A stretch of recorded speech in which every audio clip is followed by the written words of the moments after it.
We carry technology in our pockets, little windows to a world of endless connection. With just a few taps, we can reach friends across oceans and family members across town.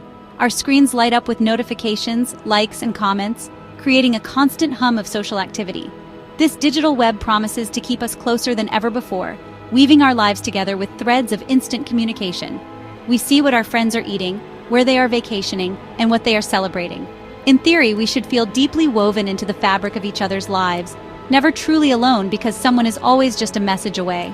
It is a beautiful promise, this idea of perpetual togetherness. Yet, for so many of us, this constant stream of digital interaction leads to a profound sense of isolation. We are together, but we are also alone. The performance of connection often replaces the feeling of it. We scroll through highlight reels of other people's lives, comparing their curated moments of joy to our own messy, unedited reality.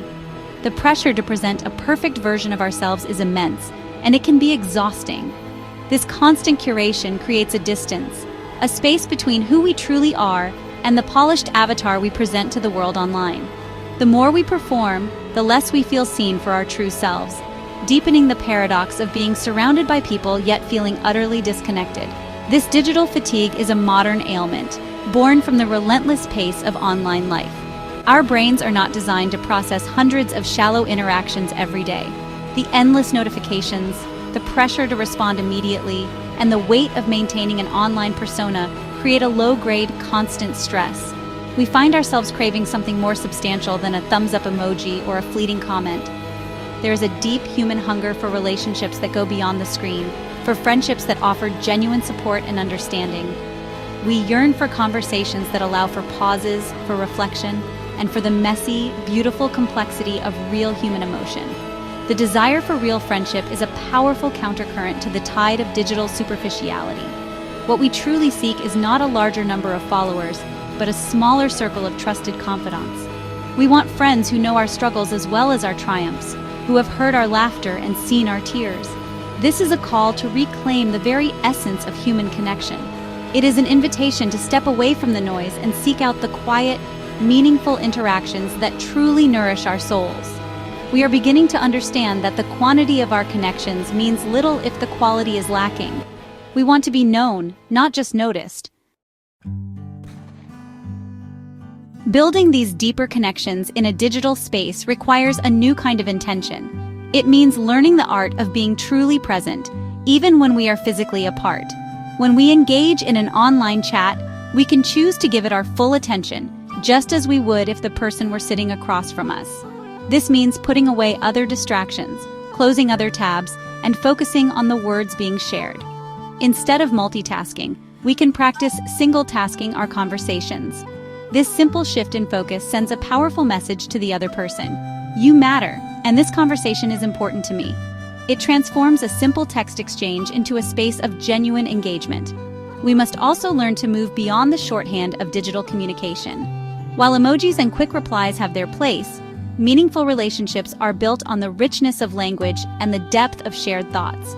We can choose to ask open-ended questions that invite more than a one-word answer. Instead of asking, "How are you?" we can ask, "What was the most interesting part of your day?" This encourages a more thoughtful response and opens the door to a real conversation. Taking the time to type out full sentences and express our thoughts clearly shows that we are invested in the interaction and that we value what the other person has to say. This focus on depth naturally leads us to reconsider the scale of our social circles. The idea that we can maintain hundreds of meaningful friendships is a myth perpetuated by social media platforms. In reality, our capacity for deep connection is limited. It is far more rewarding to nurture a few close, high-quality friendships than to spread our energy thinly across a vast network of acquaintances. Choosing to invest our time and emotional energy in a smaller number of people allows those relationships to grow stronger and more resilient. It is about quality, not quantity. A few true friends who truly know and support us are worth more than 1,000 online contacts. This intentional approach requires us to be selective about who we let into our inner circle. We can consciously decide who we want to build these stronger bonds with. It might be a friend from college who you've only kept up with through likes, or a family member you want to connect with on a deeper level. By focusing our efforts, we can transform these relationships from passive, digital check-ins to active, supportive partnerships.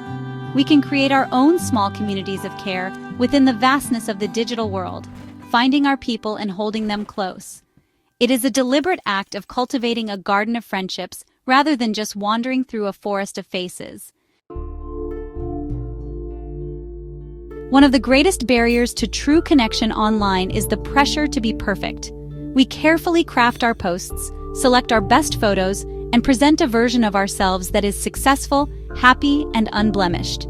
But this performance of perfection creates an invisible wall between us and others. To build real relationships, we must have the courage to be vulnerable.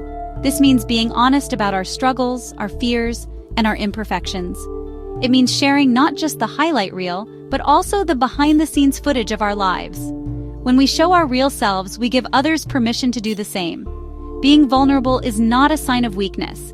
It is an act of strength and an invitation to trust. When you open up to someone about a challenge you are facing or a worry that is on your mind, you are showing them that you trust them with your true self. This act of sharing creates a powerful bond, as it communicates that you see them as a safe and supportive presence in your life. Authenticity is magnetic. It draws people in because it is relatable and real. We are all navigating the complexities of life, and knowing that we are not alone in our struggles is one of the most comforting feelings in the world. Building this trust is a gradual process built on consistent honesty. It starts with small acts of openness. It could be admitting to a friend that you had a difficult day at work, or sharing a feeling of uncertainty about the future. These moments of candor are the building blocks of a deep and lasting friendship. Each time we share something real and are met with empathy and understanding, the foundation of trust grows stronger. This creates a virtuous cycle. Vulnerability builds trust, and trust encourages more vulnerability. It is through this gentle exchange that we move from being digital contacts to being true confidants. Ultimately, being your authentic self online is liberating. It frees you from the exhausting work of maintaining a facade. It allows you to connect with people who appreciate you for who you are, not for the person you pretend to be. These are the connections that will sustain you, the friendships that will feel restorative rather than draining. When we embrace our own authenticity, we attract others who value honesty and depth. We begin to build a social world that reflects our true values, one where we can show up fully, imperfections and all, and know that we will be accepted and understood. While deep conversations online are essential, friendships are truly solidified when they move from the digital realm into the real world. The ultimate goal should be to bridge the gap between pixels and people. Shared interests are often the catalyst for this transition. Discovering a mutual love for hiking, painting, or visiting museums can provide the perfect reason to suggest meeting face-to-face. These common passions act as a natural bridge, making the prospect of an in-person meeting less daunting and more exciting. Planning an activity around a shared hobby gives the interaction a purpose and a focus beyond just talking. The power of real-world experiences cannot be overstated. There is a special kind of magic in sharing the same physical space with someone. When you laugh together in person, you hear the full sound of their joy. When you hike a trail together, you experience the same crisp air and see the same beautiful view. These shared sensory experiences create a unique and powerful bond that cannot be replicated through a screen. Doing fun things together, whether it's trying a new restaurant, going to a concert, or simply taking a walk in the park, creates a bank of shared memories that become the bedrock of the friendship. To keep these friendships strong, whether online or off, we must practice intentional communication. This means being an active and empathetic listener. When a friend is talking, truly listen to what they are saying instead of just waiting for your turn to speak. Ask follow-up questions to show you are engaged and that you care. Furthermore, make it a habit to check in with your friends, not just when you need something, but simply because you are thinking of them. A simple message like, "Hey, I saw this and it made me think of you. Hope you're having a good week," can make someone feel seen and valued. In the end, building and maintaining real connections is about consistency and genuine support. It is about showing up for your friends, celebrating their successes, and offering a listening ear during their struggles. It is about making the effort to have real conversations, to share your authentic self, and to create shared experiences whenever possible.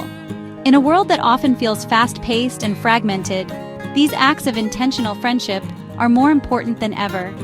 They are the anchors that keep us grounded, reminding us that even in a digital age, the most profound connections are the ones that are deeply and truly human.